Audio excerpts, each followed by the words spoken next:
Now, on 105.9 FM and streaming worldwide on the WMAL app, O'Connor and Company.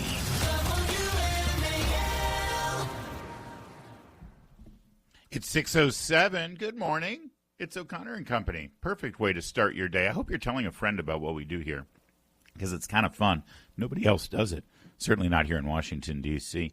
Coming up at 6:35, Cal Thomas will join us. 7:05, Carrie Severino, president of the Judicial Crisis Network, will talk about the Supreme Court arguments we're about to get into right now. 7:35, Gordon Chang will talk about the diplomacy in the White House today with Greenland and Denmark meeting. And then at 8:35, Joel Pollack, who is Scott Adams' biographer. He's working on a book about Scott Adams right now. And he was with him in the final several months here of Scott Adams' life. The creator of Dipper passed away yesterday. It's Larry O'Connor alongside Jewel. No, oh my gosh, look at that. It's wishful thinking, honestly. It was. I'm not offended. It was bound thinking. to happen. And I too wish I was asleep and Julie Gunlock was sitting in the seat. I miss her very much. Well, no offense, but I kind of wish that too. I miss Julie Gunlock. If you miss Julie Gunlock as much as I did, I can't believe I just did that. She is still recovering from a health emergency she had last week. She is still in the hospital. We can't wait for her to come back to us, but she does have a recovery ahead of her. If you would like more information on that, or if you'd like to help her with financial support for her family or prayers, just check in at givesendgo.com/Julie Gunlock, givesendgo.com/Julie Gunlock. Parts of this show I do on autopilot, and sometimes that's what it is, you know. Larry O'Connor alongside Julie Gunlock. Instead, it's Larry O'Connor alongside Jewish person Bethany Mandel. That's what I meant to say. Right, because that's a lot better. Let me tell you, I would rather you identify me as Jewish person than someone you love dearly. So, you know, whatever. Just roll with it. Hey, I can read the room. All right. Yesterday, Supreme Court took up two cases, one out of West Virginia and the other out of, I want to say, no idea. Utah, somewhere Don't look at me. Northwest, yeah.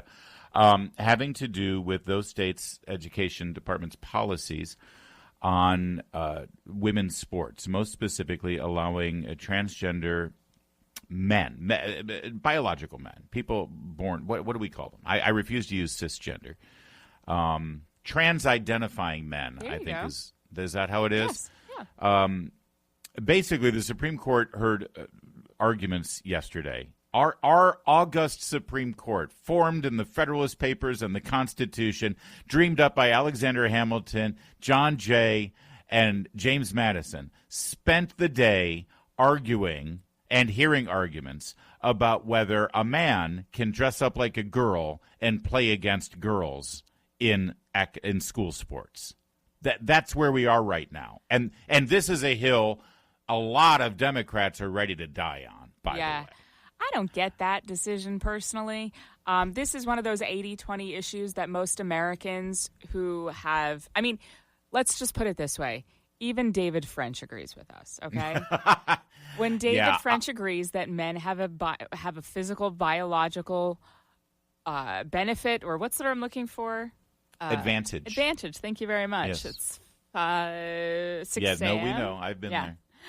They have a physical advantage, and even David French of the New York Times says this, undeniable fact. So here we are. So I'll give you – I actually have an answer as to why Democrats are dying on this hill. I'll give you that analysis in a bit, but as always, we try to lead with facts here and then give opinion. Here are the facts. Here's what happened. We have the audio, starting with Justice Samuel Alito, asking some very basic questions to the ACLU lawyer who was defending these policies. Take a listen. And what is that definition for equal protection purposes? What does it mean to be a boy or a girl or a man or a woman? Sorry, I misunderstood your question. I think that the underlying enactment, whatever it was, the policy, the law, we'd have to have an understanding of how the state or the government was just understanding that term to figure out whether or not someone was excluded. We do not have a definition for the court.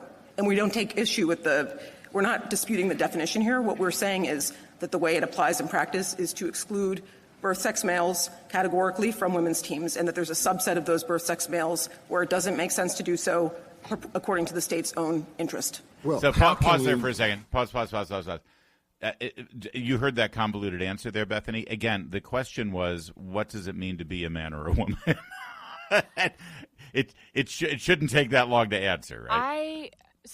So for a long time, I thought that maybe everyone around me was really, really, really, really smart, and I was just dumb. Yeah. And I think part of adulthood is realizing that, no, what everyone, including you, just heard was really dumb. Yeah. And God bless America that you can get to the Supreme Court and be so dumb. Heck, you can sit on the Supreme Court and be dumb. I mean, you don't even have to know what a woman is to sit on the Supreme Court. Anyone can do anything out there. Sky's the limit, folks. But, of course, Samuel Alito, the justice here, who is not dumb at all, he gets to the crux of it, is this whole policy that you're defending here, ACLU, is dependent on defining what a man and a woman is. Otherwise, how is a judge, how is a human being, let alone a government bureaucrat, able to enforce these rules that they have put forward? So let's continue the conversation here between the ACLU lawyer and Justice Alito. Well, how can a court determine whether there's discrimination on the basis of sex without knowing what sex means for equal protection purposes? I think here we just know that we basically know that that they've identified pursuant to their own statute, Lindsay qualifies as a birth sex male, and she's being excluded categorically from the women's teams as the statute. So we're taking the statute's definitions as we find them, and we don't dispute them. We're just Yeah, you heard the stammering there, and but the way you have to contort your brain to say things like Lindsay was born as a what was it, birth sex male, and then immediately say, and she is being discriminated against. I mean, the gymnastics that you have to go through to make this. And it makes me so angry as a woman because they are traitors to our cause. The amount of effort that was put into, feminism and all of these things to put us on equal playing ground has completely been destroyed by bleeding heart women who don't care. That's right. All right. Well, Justice Alito cares. He cares about those girls. He cares about women. And in a moment, you'll hear the exchange here that, again, because the only way you can approach these things is to raise a hypothetical. Okay, suppose a boy runs on the girls. That's what you have to do. And that's what he did. You'll hear that exchange. And then you'll hear, I know what you've all been waiting for. You want to hear from the justice who famously, during her confirmation hearing, could not accurately say what a woman is because she's not a biologist. She did not disappoint yesterday. She delivered exactly what you expected from her. You'll hear all that coming up in a moment. First, though, at 6:15. WMAL, making sense of the news. Live from the Home Paramount Pest Control Studios. Home Paramount, the leader in pest control since 1939. All right, here is the exchange here where Justice Alito and the lawyer from the ACLU go back and forth having to do with how exactly these policies with regard to biological males playing in sports against girls, how this is supposed to be applied. Take a listen, and you try to make sense of this. That has a boys, let's say, track team and a girls track team. The school has that. And a student who has the genes and the reproductive system of a male and had those at birth and has never taken puberty blockers, never taken female hormones, never had any gender-altering or affirming surgery, says, nevertheless, I am a woman. That's who I am. Can the school say, no, you cannot participate on the girls' team? So you're just a birth sex male who has all the advantages of birth sex male hormones, and can the school bar him from the women's team? Yes, they can. But that person, is that person not a woman in your understanding? If the person says, I sincerely believe I am a woman, I am in fact a woman. Is that person not a woman? I would respect their self-identity in addressing the person, but in terms of the statute, I think the question is, does that person have a sex-based biological advantage that's going to make it unfair for that person to be part of the women's team? And that's the rationale for the regulation, and so that's the way we would be testing that hypothetical. Well, the reason I'm asking has to do with discrimination on the basis of transgender status. So what you seem to be saying is, yes, it is permissible for the school to discriminate on the basis of transgender status, because if this person is a trans woman, a trans girl, and is barred from the team, from the girls' team, then that person is being subjected to differential treatment based on transgender status, right? Right? It's amazing. It's so nice to hear basic common sense, because there is no limiting principle here. Like, at what point do you suddenly cross the Rubicon and become a woman? There's a really easy way to determine that. One of my favorite moments when I was at a museum with my kids in Israel, like last month, and there was a skeleton, and the marker at it said this was a woman who lived 5,000 years ago. And my oldest son said, "Mom, how do they know it was a woman?" And I said, "Well, it's very easy. They can, look at the hips. They can look at the DNA. All of these things." And my very astute oldest daughter said, "Oh, that's why the trans stuff makes no sense, doesn't it? That we're standing here looking at a skeleton from thousands of years ago, and the only thing we know about it is that it was a woman." That's right. Thank you. Sense. Thanks, 12-year-old. Which brings us to Ketanji Brown Jackson, who famously cut 13 in 2022 during her confirmation process after being nominated to the Supreme Court by an auto pen, was asked specifically if she could define what a woman is. Can you provide a definition for the word woman? Can I provide a definition? Mm-hmm. No. Yeah. No. I can't. Who can know? You can't? Not in this context. So I'm not a biologist. There you go. And, of course, it was a very prescient question by Senator Blackburn, because she knew that this justice would be ruling on a case exactly like this. And so, given that as the foundation of her understanding of this issue, here she is, cut 12, Ketanji Brown Jackson. You have the overarching classification. Everybody has to be play on the team that is the same as their sex at birth. But then you have a gender identity definition that is operating within that, meaning a distinction, meaning that for cisgender girls, they can play consistent with their gender identity. For transgender girls, they can't. So I think that, okay. So as to the part about your ability to pass over from boy to girl, yes, you can go from one way but not the other. I want to be clear that BPJ is not challenging that specific classification. I think that's important to start with. But I think, if anything, that's useful evidence as to the lack of a transgender-based discrimination, because if the legislature were just sort of unsettled by the notion of transgender athletes, I think the answer would have been to then bar them from passing over anyone consistent with their gender. I appreciate that. I guess I was getting at the what I understood the Chief Justice to be trying to discuss, which was this notion that this is really just about the definition of we accept that you can separate boys and girls, and we are now looking at the definition of a girl, and we're saying only people who were girl assigned at birth qualify. Girl assigned at birth. Girl assigned at birth. It's not that complicated. It really isn't. And by the way, there were a couple of moments there where it sounded to me like she said cisginger, not gender. Cisgender girls. Yeah. See, because they can't keep track of all these things. That's to me the most exhausting part. Like, is there like a spreadsheet they can use? Like, these are the terms we're using this week. They'll change it next month to their liking, even if they had one. This is the color flag, because it all really it varies, and it must be hard to keep track of. Can we just hear that one more time? What Ketanji Brown Jackson calls them? What was it again? Cisgender girls.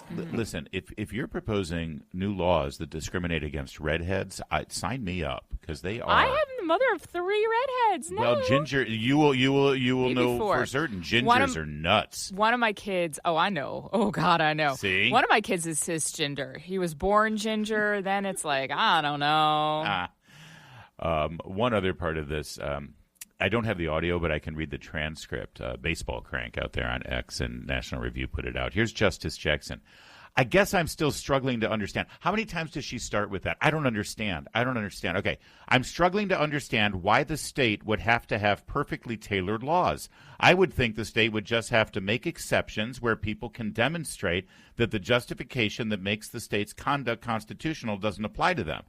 The lawyer arguing on behalf of the state said, so making exceptions is tailoring your law. That's literally what it means to tailor your law. So basically, I don't want to say she's ignorant of the Constitution and the law, but every time she talks, she sort of sounds like it. It's 6:23. Coming up, we've got Cal Thomas. Aren't we lucky? You'll hear all about the news and his views coming up next. WMAL-FM, Woodbridge, Washington, a Cumulus media station. Making sense of the news. News Talk 105.9. News now. Now on 105.9 FM and streaming worldwide on the WMAL app. O'Connor and Company. Good Wednesday morning. Thanks for starting your day with us. We'll make it worth your while because we got a lot of good guests coming up. At 7:05, Carrie Severino, Judicial Crisis Network, will get her legal perspective on yesterday's arguments before the Supreme Court. 7:35, Gordon Chang on foreign policy, this time as it manifests with a diplomatic showdown today with representatives of Greenland and Denmark. Secretary of State Rubio and Vice President Vance will be meeting with them and sort of laying things out. 8:35, Joel Pollack with the California Post. We'll talk to him about the passing of Scott Adams, who left this mortal plane, this mortal coil yesterday. It's Larry O'Connor with Bethany Mandel. Good morning, Bethany. Good morning, Larry. Thanks for having me as always. Pleasure being here. Let's not forget her Substack is the Mom Wars podcast, the Mom Wars. Bethany Mandel on the front lines, infantry, I would say, as well as a general in the Mom Wars. There we go. Thank you, Bethany. Joining us right now, syndicated columnist Cal Thomas. There's a lot to discuss, but let's start with the contemptible Bill and Hillary Clinton, and I use that modifier advisedly because it turns out they are quite possibly going to be charged with contempt of Congress, refusing to testify yesterday. What do you make of this? Well, yes, that was fascinating because, of course, Larry and Bethany, a lot of people have contempt for Congress, so I think it may be a wash. But I went and revisited some of those wonderful pictures of Bill in a hot tub with a woman whose face was obscured, and then another one which appeared to have him on a private plane with a young woman with her arm wrapped around him and a big smile on Bill's face. Now, how do you explain that kind of thing? I mean, Do you blame it on AI? I don't think so. That was before AI. I think you get caught with your, you should pardon the expression, pants down on that one. I mean, there's no denying that. I mean, it's a great point. And also, here's the thing: they say this is about principle, and that I think they're trying to have their at long last, have you no decency, sir? Sort of Eugene McCarthy moment, which would maybe have some resonance if there weren't all of those pictures with Bill Clinton cavorting with what appear to be extremely young girls associated with Jeffrey Epstein. Do you think that Chairman Comer will actually push this? Will they actually bring charges against the former president in the same way, for the same reasons that the last Congress brought charges against Steve Bannon and Peter Navarro? Yeah, that's a good point. Something else to remember too, Larry, is that this was a bipartisan resolution. Democrats voted on this to unleash the Epstein files to pursue this investigation. Oh, they led the charge on it. That's right. Yeah, they led the charge on it. That's right. So I think that Comer will likely get his contempt of Congress. But the question is, like so many other things, where does it go from there? Right. I mean, are they going to get arrested? I don't think so. Hillary's supposed to show up today. I doubt if she's going to show up either. So we're kind of at a standstill. Yeah. All right.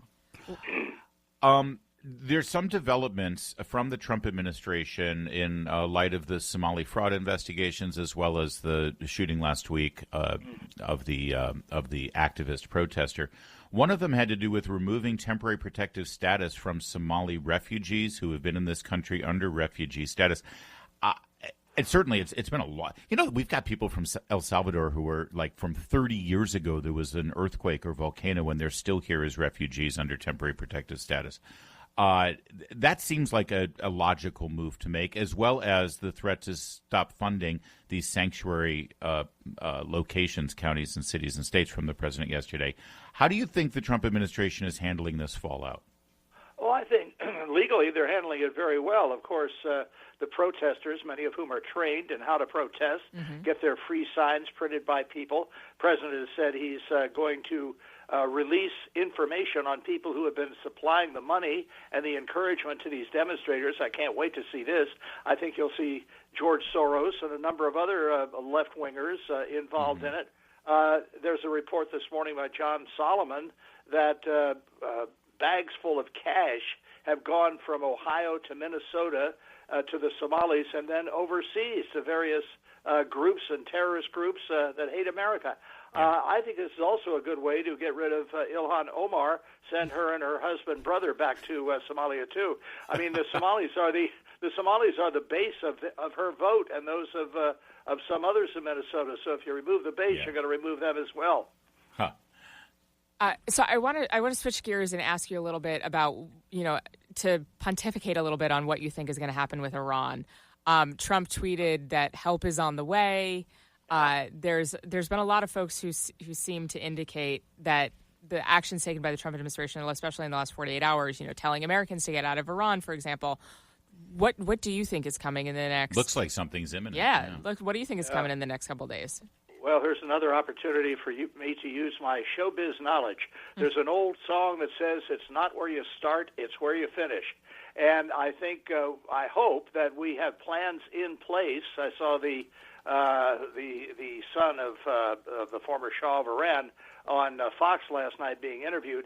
Nobody really knows what's in place or what could be in place to follow. The Ayatollahs have ruled with an iron fist since 1979, thanks to Jimmy Carter overthrowing the Shah, and we got what we got, and we got terrorism. And Iran is the number one sponsor of terrorism throughout the world. Getting rid of the dictatorial leadership would be a great thing for the world.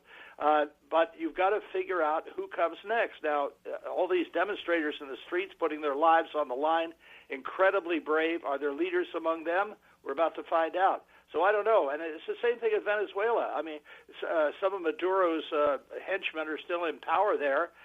It's great that Maduro is gone, but like so many other things, whether it was Batista in Cuba and we got Castro, or whether it was the Shah in Iran and we got the Ayatollahs, or whether it's Venezuela, I mean, you got to be careful about what comes next.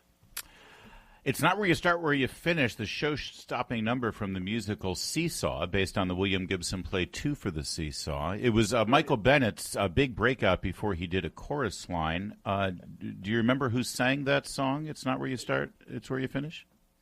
Well, I remember that Barbara Cook did it on an album, but boy, I'm really impressed by your knowledge there. Very, very. Original Broadway production, blockbuster, show-stopping number, It's Not Where You Start, It's Where You Finish, by a yet barely known Tommy Tune. Tommy yes. Tune, ladies I met him once. He was taller than me. Amazing Very guy. tall man. Yeah, also in that cast, Ken Howard, who created White Shadow, of course, but he created the role of what founding father? Well, I don't know. When I saw Hamilton, I was surprised to know that all the founders were black. I never knew that. Yes. I mean, George, yes. That was amazing. Before that historic nugget was dug up, Ken Howard played Thomas Jefferson in the musical 1776. All right, Wow. Thank you. I love it when you push my musical baby. theater monkey button there. Thank you, Cal. Man, impressed. Talk to you next week. Bye. It's 6:44. Mark Levin, weekdays 6 till 9 on 105.9 WMAL, making sense of the news. 6:49 now, and later today, diplomats from Greenland and Denmark will be meeting at the White House with Secretary of State Marco Rubio and Vice President J.D. Vance. Interesting, the addition to J.D. Vance. So the original stories came out that they were just going to be meeting with Marco Rubio. And then pretty quickly, Vance's name was added to this. There was a notice, I don't know if it was an anonymous leak or the vice president's office let the Wall Street Journal know right away. Oh, no, J.D. Vance is going to be there, too. And there's a couple of things at play here. First, there's some suggestion that Denmark and Greenland didn't want Vance there because Vance did that very high-profile trip to Greenland, sort of. Yeah, I remember that. That was great. Courting and wooing the Greenlanders to the American side of the equation. They are in our hemisphere, by the way. There's also, this is interesting. I almost feel like this is going to be a good cop, bad cop situation where, Rubio's kind of, seen as the a bit of a warmonger right now. He's ready to cheerlead and lead U.S. military intervention all over the place. J.D. Vance, it is presumed, is more hesitant to utilize military force. He seems to be more receptive to what I'm dancing around the language here, but he seems to be more receptive to the non-interventionist wing of the America First base for the Trump administration. So it's almost like I think Vance is like, listen, guys, I'd love to reach a diplomatic solution here, but Marco over there, Marco's nuts. Marco's ready to nuke Greenland. Okay, so you can either go the Marco way or you can go my way. So this situation where the leaks, by the way, JD is involved too. That happened after Venezuela. When they took Maduro out, there were leaks, by the way, JD was there. He was involved the whole time. So there's definitely that jockeying happening from his office. I agree with you on that observation. But I feel like I've basically been studying early American history with my children for 5 or 6 years now. We just can't move on, and I don't really want to, so I'm not really in a hurry. And what I love about the Greenland stuff, it feels like a throwback to the first 150 years, maybe 100 years of our country, because Trump is like, we need this for strategic reasons. Yeah. And I'm not sorry, and I'm not like it will need to be obtained by force or not. Number one, if we don't, China will. Yep. Or maybe Russia, but probably China, because they're already there. They're sending their ships right past it across the Arctic Circle, number one. And number two, the last time, this is why it's so important that people know history, or at least look up history before they pontificate about something. The last time the United States acquired territory in the world, it had to do with strategic purposes. It was during World War I. We acquired what are now known as the U.S. Virgin Islands. Who did we acquire it from? Denmark. Oh, really? I didn't know that. People who are hanging on to Greenland. Yes. I love it. So a lot of people on the left are treating this Greenland stuff as like kooky Trump. This is going to go down as one of the most brilliant things that he did, because I feel like our foreign policy forever, I mean, my entire life, I'm almost 40 years old, has been reflexive and defensive. Yes. And this is offensive and against proactive is probably the better word. Yeah, probably. Yeah, I think that's right. Against a threat that we know exists. It's not like, you're putting on a magic hat and trying to look 200 years in the future. China is an existential threat right now. Yep. We'll discuss this more with Gordon Chang coming up at 7:35, and we'll keep an eye on that Greenland case as it develops all day long today. It's fascinating stuff, and we're, as always, I like to say, this is all historic stuff going on in this presidency. Big, bold. You may quarrel with it, but you can't quarrel with the fact that this is an administration with giant ideas and giant plans, and we have a front row seat to it, and it's really something to behold. It is 6:53 now.